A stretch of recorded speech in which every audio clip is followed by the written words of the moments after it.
Yeah. So actually, with Axel and there was also Ege, who's the CEO of Pointr, and they're doing some really awesome stuff now with Beacon Tech. Yeah, I mean, initially, again, once we were still at that project phase, I straight away went to them and wanted to say, okay, can I use your technology to build what I want to build? And yeah, we started doing some work and prototyping some solutions together. But ultimately, I realized that I wanted to create my own core technology. And they were doing some computer vision stuff, but not to the level that I wanted to go. So yeah, essentially, around 2018, 2019, we continued working. I mean, the mentor and support I got from them was amazing. It literally opened the door into the startups for me. And showed me how this whole industry operates. And yeah, after that, I decided in like 2019 second quarter, let me branch out and just start building something of my own. And that's when we brought on and I connected with Nickel, who's actually our other co-founder, and he's like the XR specialist. So he's actually a published researcher as well in this whole space. So his expertise really boosted us to create and sort of map out how we're going to build this technology. Oh, that's cool, mate. And Yeah.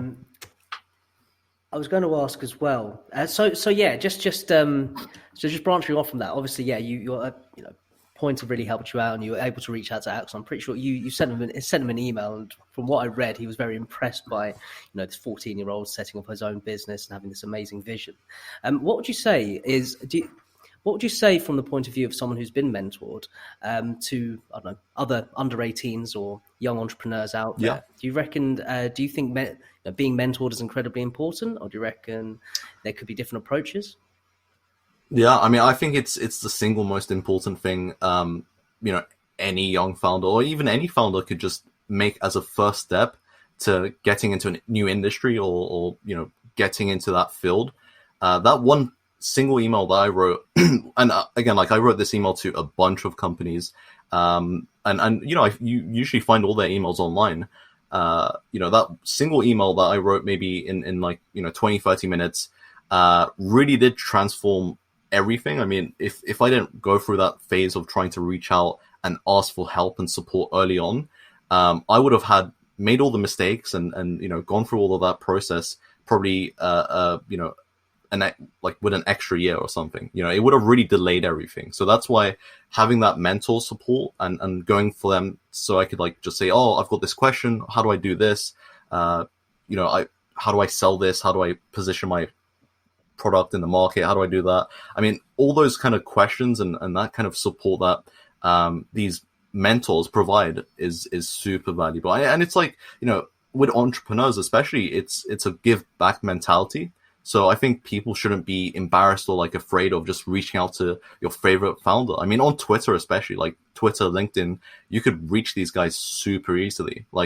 Just tweet them, just reply to their tweet, get their attention, and then slowly but surely build that relationship out and start communicating with them. And one day they might just, turn into your mentor. So for example, with Elon Musk, let's say, how many degrees are you away from connecting to Elon Musk? Maybe you connect to the head of SpaceX or something, or some engineer there, and then he connects you with someone else, and then it goes to him. So really, we are all connected. It's just about realizing the power of just emailing them or tweeting them or sending them a LinkedIn request. Yeah, absolutely. It's all about just taking that leap. And the interesting thing about mentorship, I was having this conversation with a chap called Nick Romer, who runs an interior design company up in Dundee called Verge ID.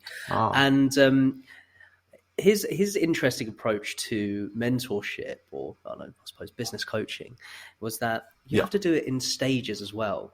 Because right now, you've obviously been, mentored by Pointr to a certain extent, and they've been able to get you to a certain level. And what Nick was saying was that, he grew his business from 0 to 500,000 by taking on a mentor who had done exactly the same thing. And then from 500 to a million, based on based purely on taking on another mentor who had done exactly the same thing.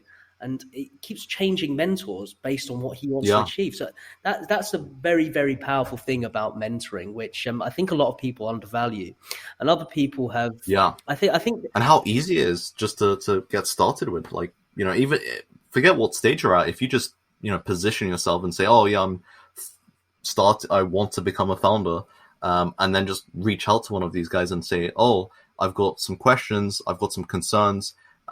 They will reply in some capacity for sure. Of course, and people really underestimate the general human decency. People always like to give advice. And if you just request it, they'll more often than not just respond to you. Obviously, you're not going to be able to all the time contact Elon directly and get an immediate response. Yeah, but of course. You never know. You keep plugging away, you might be able to get somewhere. But I think there's a lot to be said about, I wouldn't say people like individual founders' arrogance, but I think there's certainly this element and requirement to be independent and to be truly self-made, which often is a little bit of I think it's a bit of an issue because they often are a bit more reluctant to take on mentors. But I think you have to give part of yourself away. It's like taking on a new team and knowing when to delegate tasks and not to be too proud to know when you're not good enough to say, I don't know, do certain elements of marketing or realize that you're really shit at sales and you just need to bring someone on. Exactly. I think it's important. So I'm glad you said that, especially because it's quite important for young founders to know that they just need to give it a go. Just reach out to people and see what happens, and down the line, those relationships are going to be super useful. I mean, just from my own experience, I mean, we had like literally just now, one of my mentors said, "Oh, I've got this residential real estate project that I'd love for you to work on," and just from talking to him, just starting the relationship a few months ago, we're going to land another 5-figure contract, which is just amazing. So I think just those small connections, just and building a relationship is the most important part. Like just, treating them more than just someone you can get from, and just having that sort of relationship of, okay, I ask you questions and maybe I can also help you with other stuff, or I can contribute something. Initially, like maybe a creative way to reach someone would be, okay, I can help you design something. I could just do some free work for you, and that'll get my foot through the door at least. Have you done that yourself? Yeah, a few ways. So like, one thing I've done is, so like with Pointr Labs, for example, I did send them in the email, of course, my white paper and my idea and everything, but I also kind of like gave them advice on how they could position their tech and do more. I mean, it was kind of arrogant for me to just say that in an email, but it kind of did go through and it got their attention. So and I think I tweeted them as well. I did everything I could just to get their attention, because at that point they were like the leading sort of positioning company in London. Yeah, it kind of just reminded me of something there. Yes, you might be giving them a little bit of advice on how to improve their business. And I imagine when they see this 14-year-old giving them some consultation, they're just like, what? But you must have impressed them. It kind of it made me hark back to that scene. Have you seen Wolf of Wall Street? Yeah, of course. I think everyone has. Come on. I got to ask these questions. When Jordan Belfort, he gets through his interview and he goes out for his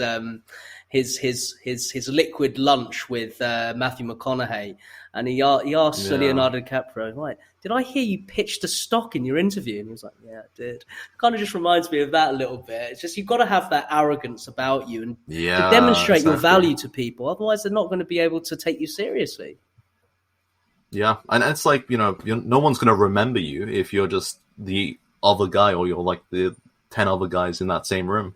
And they must have had so many other project proposals. I was like, let me try and impress them. Let me just do something that's more than anyone else.